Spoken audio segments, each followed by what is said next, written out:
this is 12 years ago, I was told I had 2 days left to live and I needed a liver transplant to save my life. And while I was in the hospital, there was 2 hallways, one that led to the morgue and one that led to the operating table. The hallway leading to the morgue had way more action than the one leading to the operating table. Too many times I was seeing families that were given the news that their loved one that was waiting for a heart didn't arrive, they died. Too many times I heard the news that their loved one that was waiting for a liver, the liver didn't arrive and their loved one died. This was going on every day. And I said, how can this be happening in Canada? It's a simple message that we can give to Canadians to become organ donors. So my funeral arrangements were already made because I thought I was going to go to the morgue as well. I was very fortunate to get the call that a liver had arrived for me. And that day, myself and 5 others were saved because one person made that decision to save our lives. And I vowed that after getting out of that operating room, that I would do everything I could to get the word out to Canadians about this important issue. It's extremely important. I mean, everybody at one time or another is going to know somebody that needs an organ transplant. There's over 4,000 Canadians right now that need organ transplants across Canada, but that isn't even a true number. There's literally 20 to 30,000 more Canadians that either are not told that they can be on that waiting list or cannot get on that waiting list. So the number is even bigger than what the government is saying. So this information is not given to Canadians, and we can see the thing about this is that we don't have to look for a medical cure. We don't have to be in research labs asking for millions of dollars to look for a cure to solve this. We can solve this.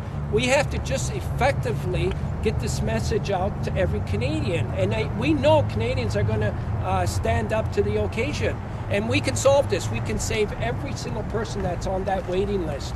If they can do it in Europe, which they've been doing successfully, we can do it here, although they're using a different system. Why can't we do it? We don't have the government will.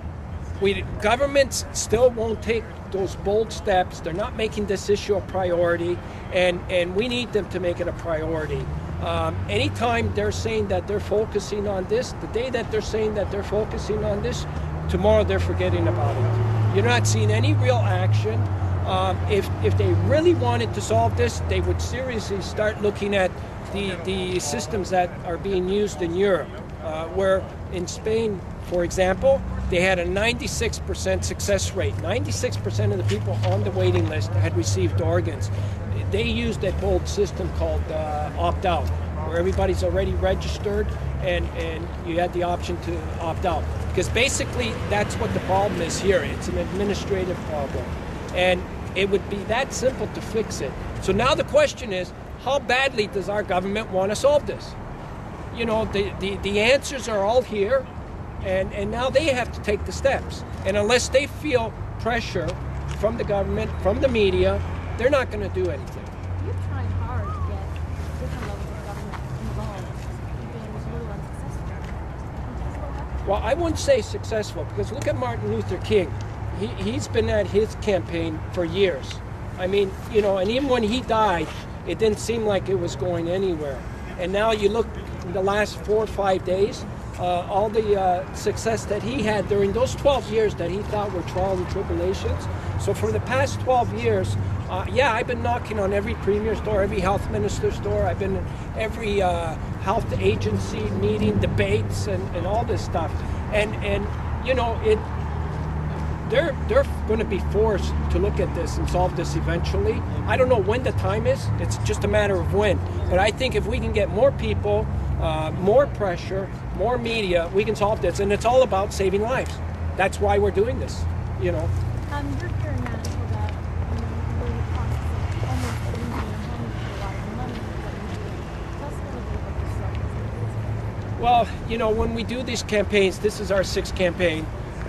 It does take a lot of manpower and a lot of funds to put these together, and we always manage to nickel and dime it and squeeze by the previous campaigns, but this time I just couldn't find the funds to do it. And I had